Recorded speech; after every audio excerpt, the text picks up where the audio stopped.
scary fact has England greats mightily impressed with Rassie Erasmus Springboks.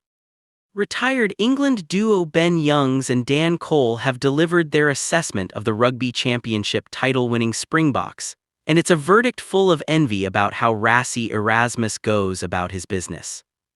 The head coach led South Africa to back-to-back championship titles last weekend for the first time, and he is now laying plans for a November series that will see the 2019 and 2023 Rugby World Cup winners take on Japan, France, Italy, Ireland, and Wales. Top of the pile in the run of recent results for the Worlds, no one side was their record-shattering 43-10 demolition of the All Blacks in Wellington, but Youngs and Coles have paid tribute to how Erasmus has rotated his team. Discussing the Erasmus way on the latest edition of For the Love of Rugby, Youngs was blown away by how the Springboks used the colossal number of 47 players across their 6-match Rugby Championship campaign. Such depth and versatility. That's a figure that the likes of England could never imagine using in an international window for fear the level of performance would drastically drop off.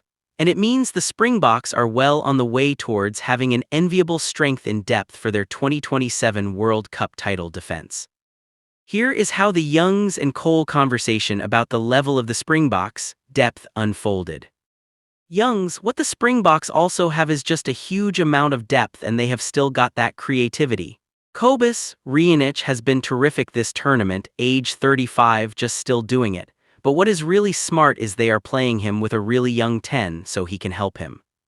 So you've got all this experience of him, double World Cup winner, age 35, played around the world, great international 9, and he is helping a young 10 outside him, Sacha Fainbergem-Ngomzulu.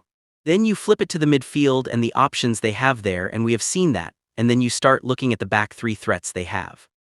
Just look at the depth from a backline point of view, and that doesn't include the depth that they are showing and the flex they have in the forwards.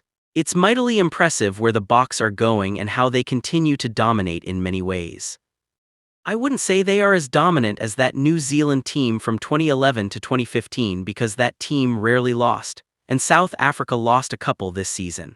But when you look at it, they have lost because they are experimenting and changing the team, and basically they are just adding more depth 2 years out from the World Cup. Cole, that New Zealand team, 11-15 was very settled, everyone peaked at the same time, whereas the Springbok team, it's not in transition but it is building more depth behind it. That New Zealand team set out to win every game, whereas this South African team has set out to build depth and win every game. I am sure if they wanted, they could roll out the same guys and they would be as dominant as that Kiwi team. Youngs, I feel with the Springboks at the moment as well, if you were to try and pick your 33-man squad now for the 2027 World Cup, there are some obvious choices, but there are also some really, really difficult ones because there is such depth and versatility in terms of what they bring.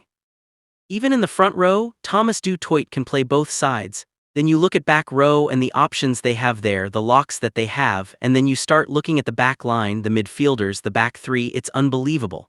They used 47 players throughout the Rugby Championship. You'd never see a team do that in the Six Nations ever. Cole, what's scary is the fact that you have got Rienich, who is 35, you have Hander Pollard, you have got Faf de Klerk, so you have got guys who can play the traditional way.